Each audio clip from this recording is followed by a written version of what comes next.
नमस्कार विद्यार्थ्यांनो, माझे नाव माधुरी राजभर आहे. मी तुम्हाला हिंदी हा विषय शिकवणार आहे. आज विद्यालय तुमच्या स्वागत करत आहे. आज जो आपल्या समोर कविता आलेला आहे, त्याचं नाव काय? कह कविराय. काय आहे तिचं नाव? कह कविराय. आणि यांचा हा तिसरा सीझन आहे. पहिला किंवा दुसऱ्या सीझन मध्ये आपण त्यांचा अर्थ किंवा अस्पष्टीकरण पाहिले. तर इथे आपण यांचं काही प्रश्न उत्तर किंवा काही शब्दात पाहणार आहे. तर चला बघून घ्या. बघा, तुमच्या समोर शब्दार्थ आलेला आहे. हिंदीतून हिंदी आणि मराठी आलेला आहे की नाही? हो. तर चला विचारून घ्या किंवा त्यांचा अर्थ कसा प्रमाणे आहे ते पण आपण बघणार आहे. बघा, अरु म्हणजे और आणि इथे आणि. आपनो म्हणजे अपना आणि इथे आमचे. ऋण म्हणजे कर्ज आणि इथे पण कर्ज. कागा म्हणजे कौवा आणि इथे कावळा. तर याप्रमाणे असंही शब्दात देऊन आलेलं आहे. तर अजून काय आहे बघून घ्या. इथे बघा, नीटप्रमाणे ऐकून घ्या. कोकिला म्हणजे कोयल आणि इथे कोकिल. खता म्हणजे गलती आणि इथे चूक. चित्त म्हणजे मन आणि इथे पण मन दिलेले आहे. जिय म्हणजे दीड आणि इथे हृदय. परतिती म्हणजे विश्वास आणि इथे विश्वास ठेवा. पाणी म्हणजे मान आणि इथे सन्मान आणि इथे आदर. तर याप्रमाणे तुम्ही इथे बघणार की पाणीचा अर्थ जल होते, परंतु हा कविताबद्दल यांचा पाणीचा अर्थ काय आहे? मान आणि सन्मान आणि आदर. तर याप्रमाणे जेव्हा तुमचा जे शब्द वापरून जात आहे ते धडामध्ये किंवा कवितामध्ये आहे, तर याबद्दल कसं परिवर्तन होऊन जात आहे हे तुम्हाला कळणार आहे. कळलं की नाही? हो. तर चला अजून बघून घ्या. इथे बघा, अजून शब्दार्थ दिलेले आहे मी तुम्हाला. हो. सयानो म्हणजे चतुर आणि इथे हुशार. सुमरण म्हणजे याद करणं आणि इथे लक्षात ठेवा. सुहावन म्हणजे मोहक आणि इथे पण मोहक. बाणी म्हणजे वाणी आणि इथे आवाज. बिरला म्हणजे निराला आणि इथे अद्वितीय. तर याप्रमाणे इथे शब्दात असाही दिलेले जात आहे. तर अजून आहेत का? बघून घ्या. आता आपण पाहणार आहे काही प्रश्न किंवा उत्तरे. कविताच्या काही प्रश्न किंवा उत्तरे पाहणार आहे. आणि हा जे तुमचा आहे ना, हा तुमचा काय आहे? पद्यांश आहे. म्हणजे कविताचे पद्य आहे. तर याप्रमाणे जेव्हा मी म्हणतात की कविताचं गद्यांश आहे, तर कविताचं गद्यांश नाही होते, पद्यांश होते. हा तुमचा आकलन कृती आहे, ते पद्यांश बद्दल आहे. तर इथे काही प्रश्न पण तुम्हाला दिलेले आहे, ते आपण करूया पहिले. बघा, आता आपण इथं पहिला प्रश्न बघणार आहे. पद्यांश पढ़कर दी गई सूचना के अनुसार कृतियां कीजिए. तर इथे पहिला प्रश्न काय आहे? नीटप्रमाणे ऐकून घ्या. कौवा और कोकिल में समानता तथा अंतर.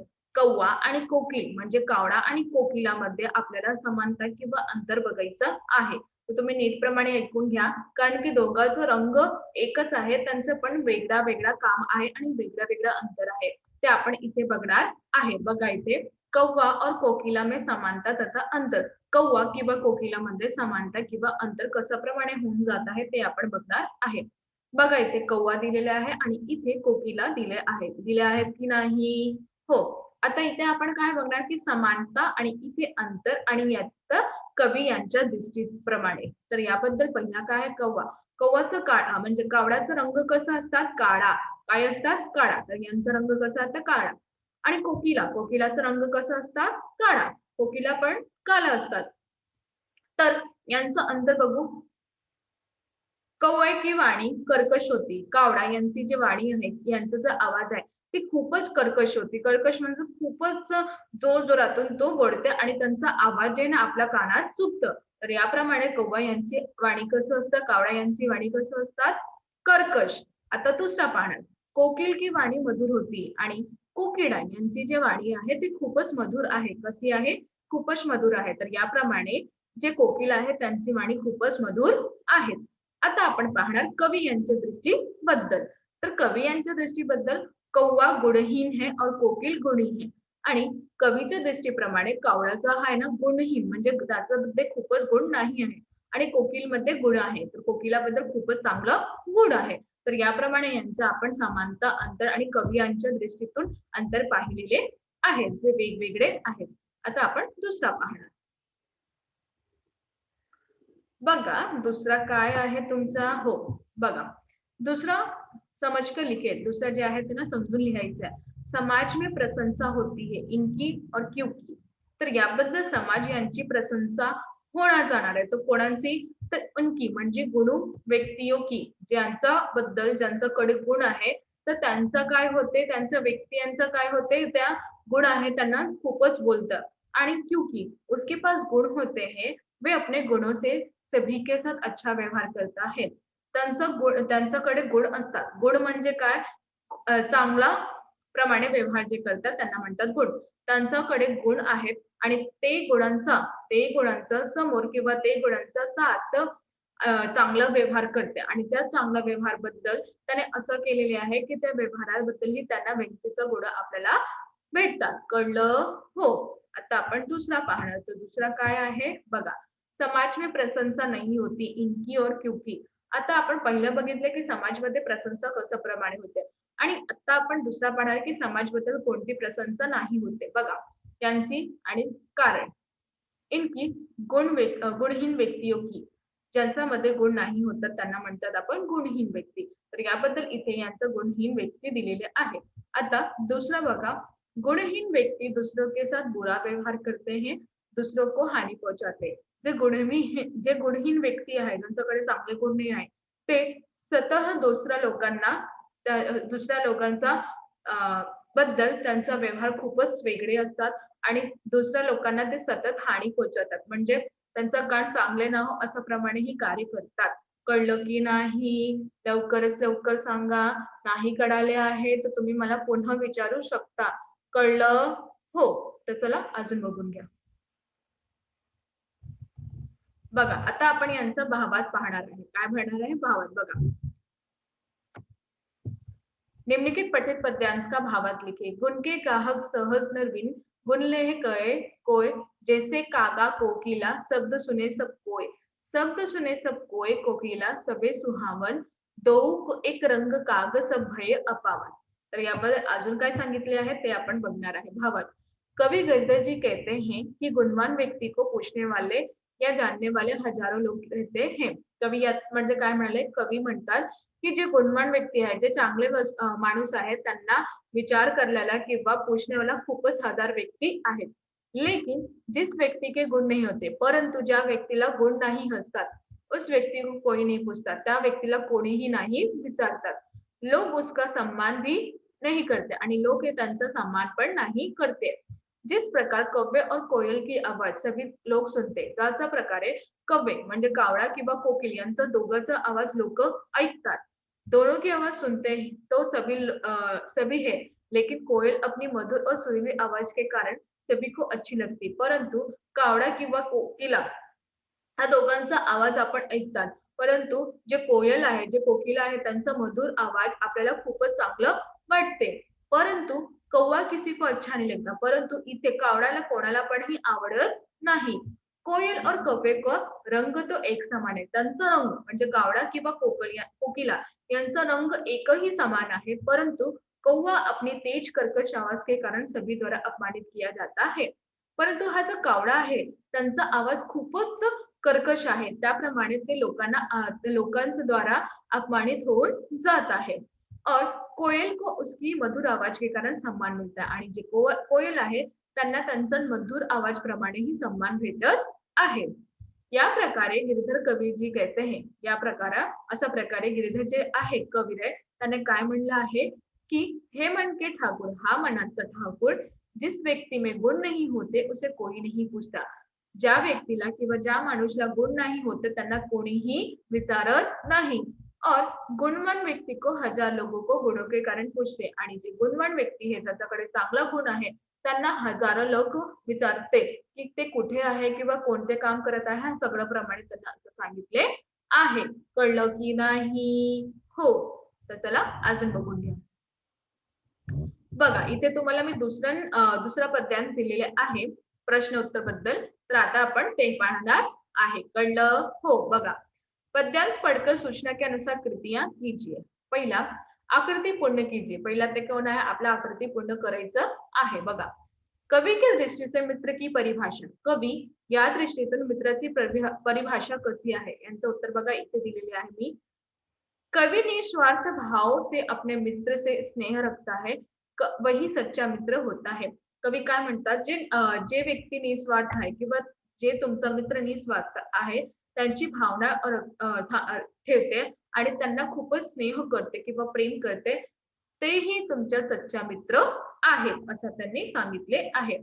दुसरा, दुनिया इसलिए मतलबी है क्योंकि दुनिया कोणासाठी मतलबी आहे? तुमचा दुसरा प्रश्न काय आहे, की दुनिया कोणासाठी मतलबी आहे? बघा, जिस व्यक्ति के पास संपत्ति होती है, ज्या व्यक्तीजवळ संपत्ती असतात, उसके पीछे सभी जाते हैं. त्यांच्या मागे सगळं जातात. सभी उसके दोस्त बन जाते हैं आणि सगळं त्यांचा मित्र बनते.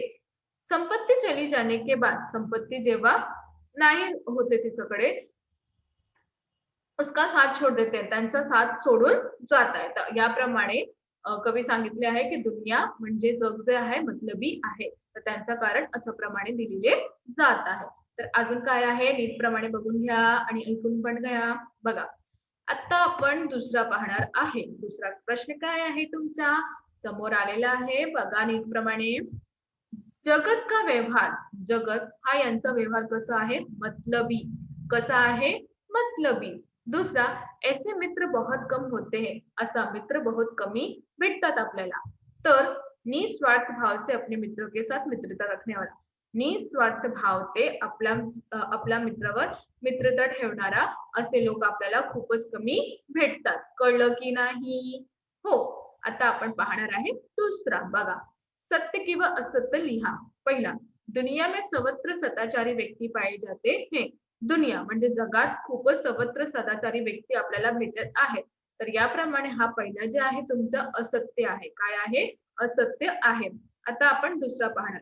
दुनिया में सर्वत्र स्वार्थ भाव पनप रहा है. दुनिया यामध्ये सर्वत्र स्वार्थ भाव पनपतात आहे. तर याप्रमाणे यांच्या उत्तर सत्य आहे. तर असं प्रमाणे यांना असे दिलेले आहे. तर अजून काय आहे बघून घ्या. आता आपण पाहणार आहे यांची परिभाषा किंवा भावार्थ. काय पाहणार आहे? भावार्थ. तर बघा, निम्नलिखित पठित पद्यांश का भावार्थ लिखिए. देखा सब संसार में मतलब का व्यवहार है. जब लगा पैसा गांठ में तब लग ताको यार.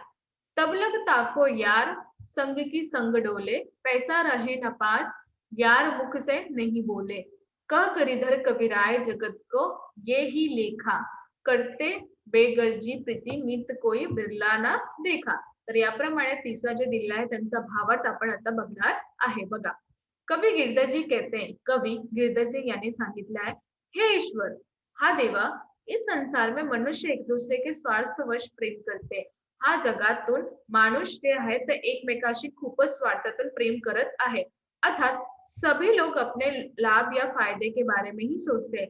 सगळं जे लोक आहे ते आपले लाभ किंवा फायदेबद्दल ही विचार करत आहेत. जब तक व्यक्ति के पास पैसा है तब तक अन्य लोग उसके मित्र है. जे ज्याच्याकडे म्हणजे जो कोणताही जी व्यक्ती आहे ज्याच्याकडे त्यापर्यंत पैसे आहेत त्यापर्यंत ही लोक त्यांचा मित्र त्यांना विचारत आहे. जब किसी व्यक्ति के पास धन या पैसा नहीं होता, जेव्हा कोणत्याही व्यक्तीजवळ पैसा किंवा धन नाही होतात, तब उसके मित्र उसकी उपेक्षा करते.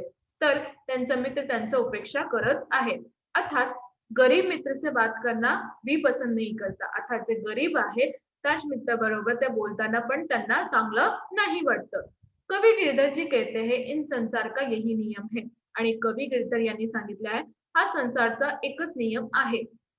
बिना स्वार्थ किसी से मित्रता करने वाले लोग कम ही मिलते हैं. बिना स्वार्थ बद्दल म्हणजे त्यांना स्वार्थ नाही भेटणार किंवा स्वार्थ नाही घेणार याबद्दल तुम्हाला मित्र खूपच कमी भेटणार आहे. अर्थात बिना स्वार्थ के प्रेम करने वाला कोई नहीं मिलता. अर्थात इथे काय दिलेलं आहे की ज्यांच्याकडे प्रेम नाही आहे किंवा त्यांचा स्वार्थ नाही असं खूपच कमी तुम्हाला भेटणार आहे. तर अजून काय आहे बघून घ्या.